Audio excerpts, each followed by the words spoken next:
Sumapa sa pipila ka mga world historians. Sawa pa niabot ang mga katsila dinhi sa Pilipinas.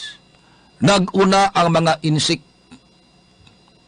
Panahon sa Song Dynasty, mga 960 ngadto sa 1279 nga tuig.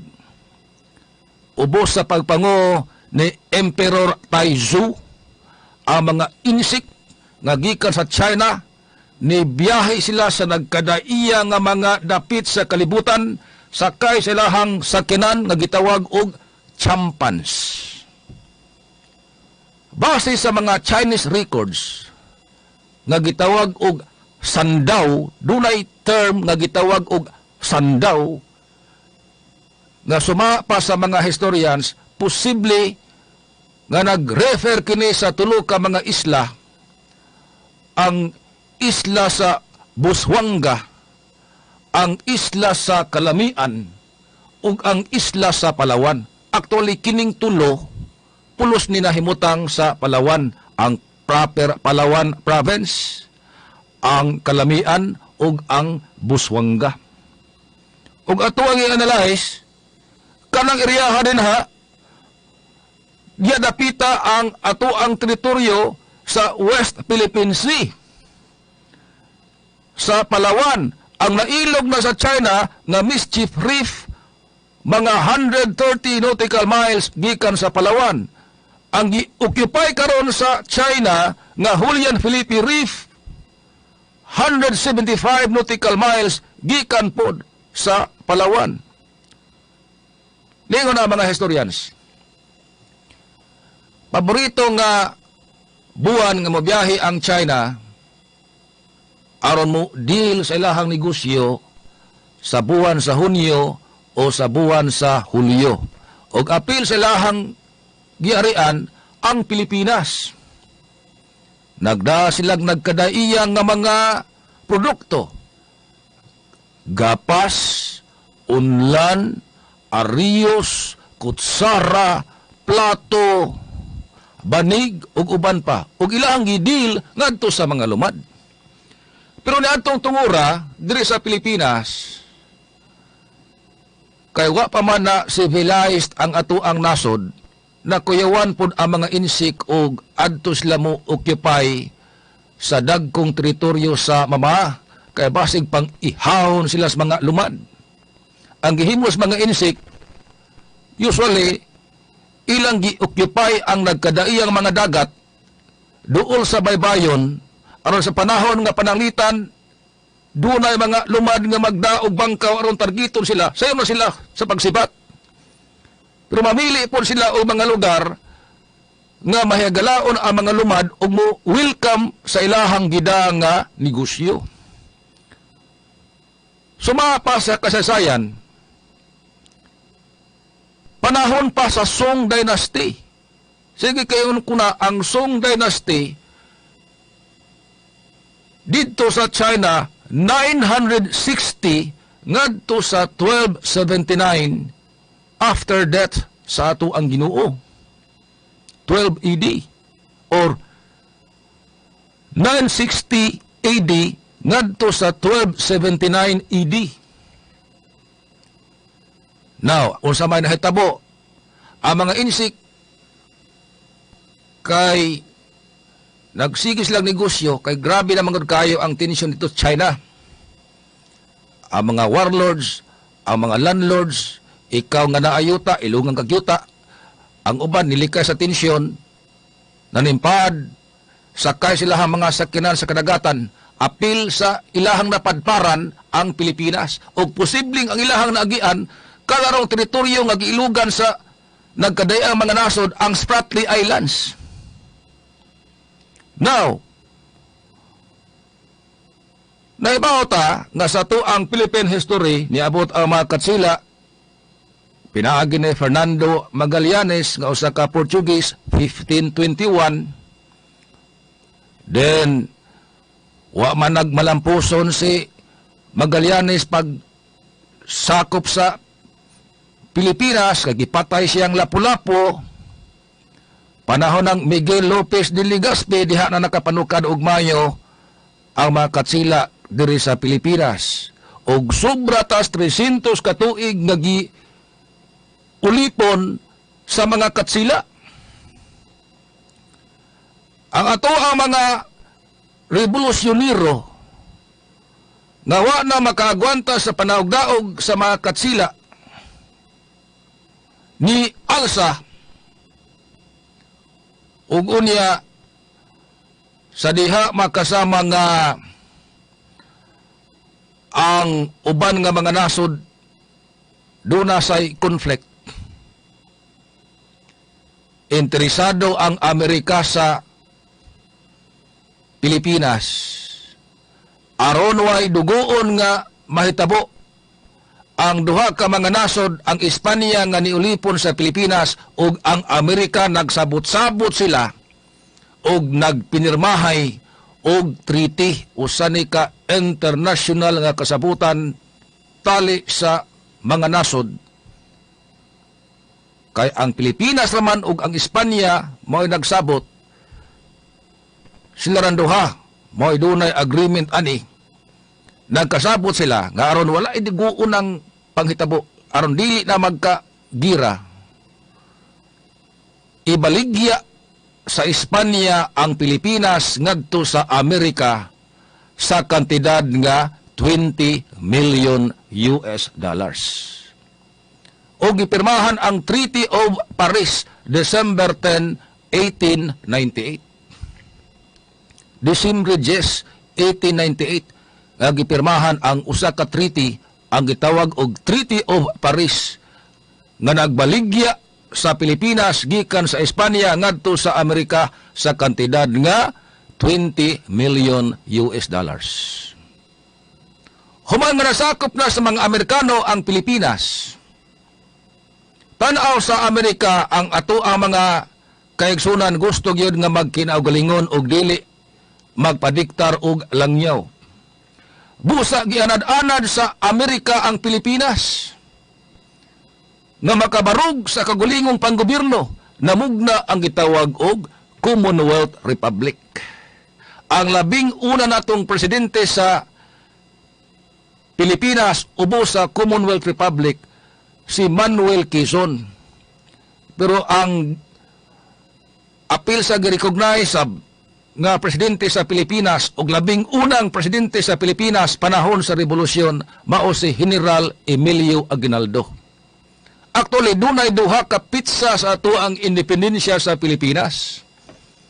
Ang June 12, 1898, diin si General Emilio Aguinaldo medeklarar nga gawasno na ang Pilipinas ug way makadiktar ng langyaw sa Pilipinas, gawas lang sa kagalingon nga panggobyerno.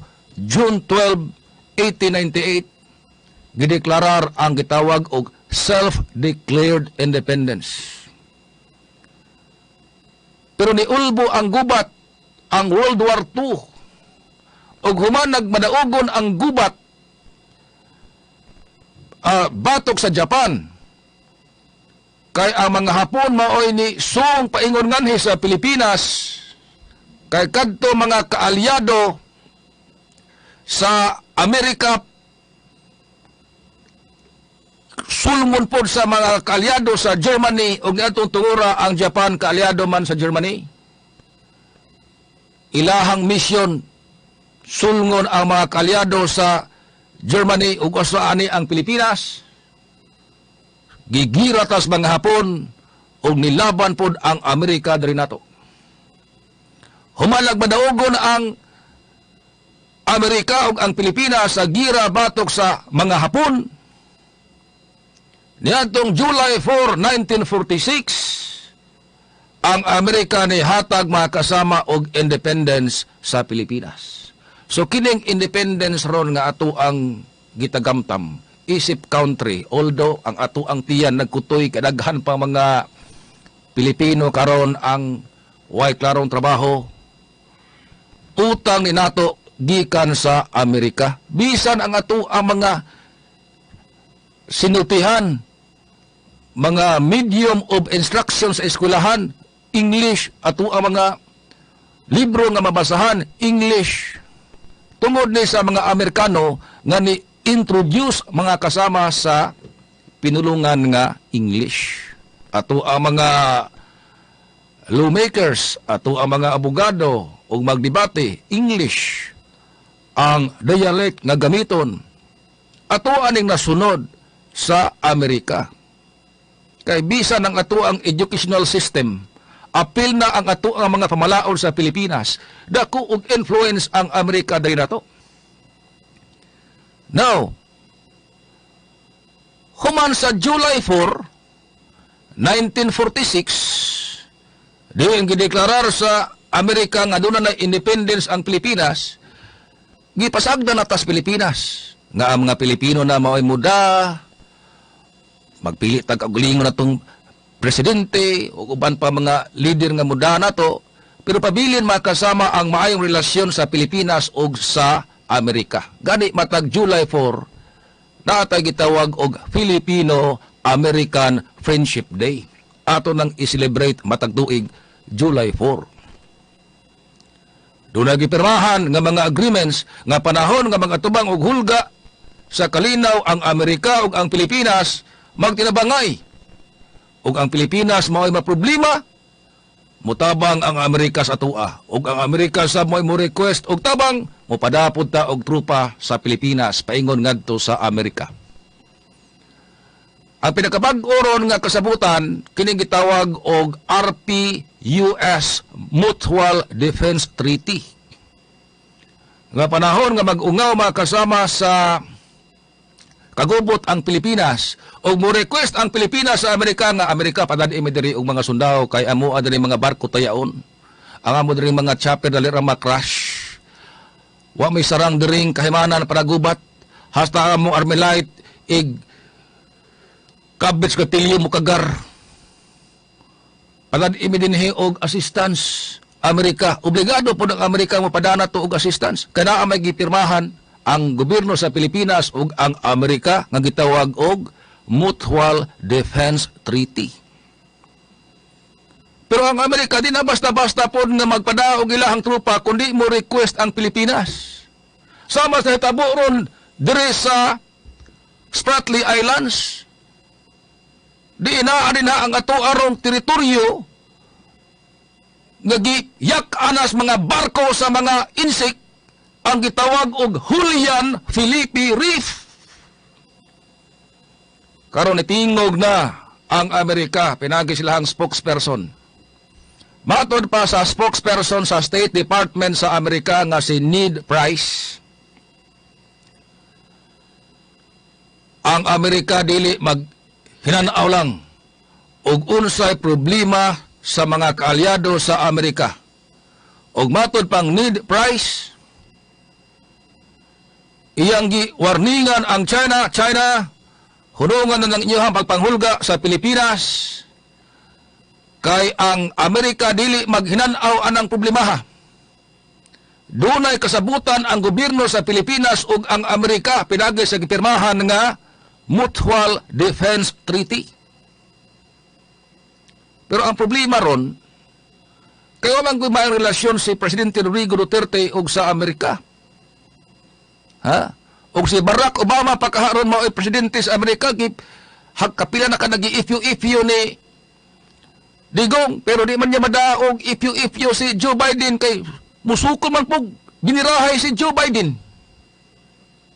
Ha? Wa say maayong relasyon ang ato ang presidente ngadto sa United Nations. Kay suko atong presidente nganong giimbestigar ang mga gialigar nga extrajudicial killings sa Pilipinas. Unya, suod kaayo si Presidente Digong o sa Presidente sa China nga si Xi Jinping. Now, umiingos Digong Ros Amerika, tabangi mi. Ready ng Amerika, oy, anytime. Ha? Nga naman, di man mo respeto ang China sa diplomasya nga negosasyon. O gira, huwag kita nag-anan mag-inusara tayo sa Pilipinas. Ha? Musa mo tayo ikasarang sa ato ang mga sundao din batok sa China nga dili man gawas nga dili kayo daghan ang ato ang mga kahimanan, ang ato mga sundao gamay ra kayo kung itandi sa mga sundao sa China o girahong gitag hurot diri sa China. Pero kining gihimo ron sa China, buli-buli system ni. Ha? Buli-buli system ning gihimo ron sa China. Ang nasod nga kaya niyang bulihon, iyahan ang bulihon. Ha? Sa maraguras tao. Ang tao makasama nga ni duko na nimo, imo pag yung giyak-an ang liog ana. Wala na sukol, imo pag yung tumban ang ana. Mao ni gihimo ron sa China. Gibuli taog mayo kay ila ka sa tuig 2020, daghang mga nasod ilahang gipareglahan. Kabahin sa mga nasod nga gipareglahan sa China ang Japan. Wa man nagpabuli ang Japan. Bahag ikog sa China. Ang Singapore, wa man nagpabuli ang Singapore. Bahag ang ikog sa China. Pero pag abot rin sa Pilipinas, Abril 2020, ang ato ang barko sa Pilipinibig, pusing-pusingan sa mga barko sa China, gipagawas ang tag-as ng mga armasos. Way nahimo, uy. Ang ato ang mga sakop sa Pilipinibi, igo lang sa pagduko. Oh. Di sila kapalag. Di kapalag ang ato ang mga sakop sa Pilipinibi, pusing-pusingan lang sa mga barko sa China. Karon kay buli-buli system ning gihimo sa China. Unya nahibaw na matadaan sa tong kapasidad nga wag kita dag-anan. Doon ay mga sugyot nga di man ta magpalaban sa Amerika. Usa ka request ni Digong ngadto Amerika nga Amerika, bugawar guning mga barko diri sa China dili naman patuo og diplomatic protest ni sila. Mo-report ron pananglitan ang spokesperson sa State Department ngadto kang US President Joe Biden, si Ned Price, miingon ron, Mr. President, wa pa ginihawa ang mga barko sa China. Atong milisayon lang. Miingon ron si Joe Biden, pila ka buok barko sa China gipapusing ito sa Pilipinas? 220. Okay, padata. 1,220 ka mga barko. Iugubat. Atong sikitan ang 220 ka mga barko sa China sa 1,220 na to ka mga barko.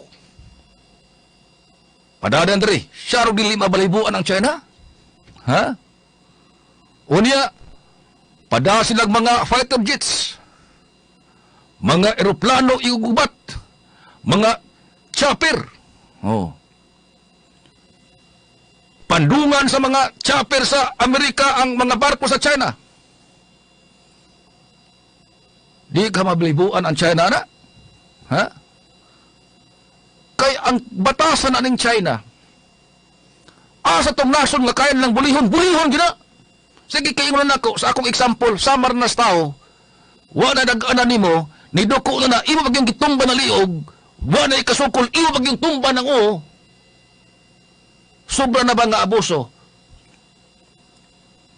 Angay ka ng buhaton, sa Pilipinas, magpalaban ta sa Amerika, aron bugaon ang mga barko sa China. Pero mahitabo na, doon na ginay dili sa mga maayong epekto sa relasyon sa Pilipinas ug sa China. Ha? Usas epekto ana, moingon ng China ron, paita ninyo oy, gipautang pa mo og 300 million US dollars, inyo pang gipapahawa ang mga barko. Oh. Usa may mahitabo og dili na muhawa ang mga barko diha sa China sa Julian Felipe Reef, ila na. Ha? Kani mas sila patuo og diplomatic protest. Bisan pag mudaog ta sa mga protesta, di man gyapon la respetuhan. Hangtod magsigin lang sila pangilog og teritoryo. Nailog na nila ang Mischief Reef.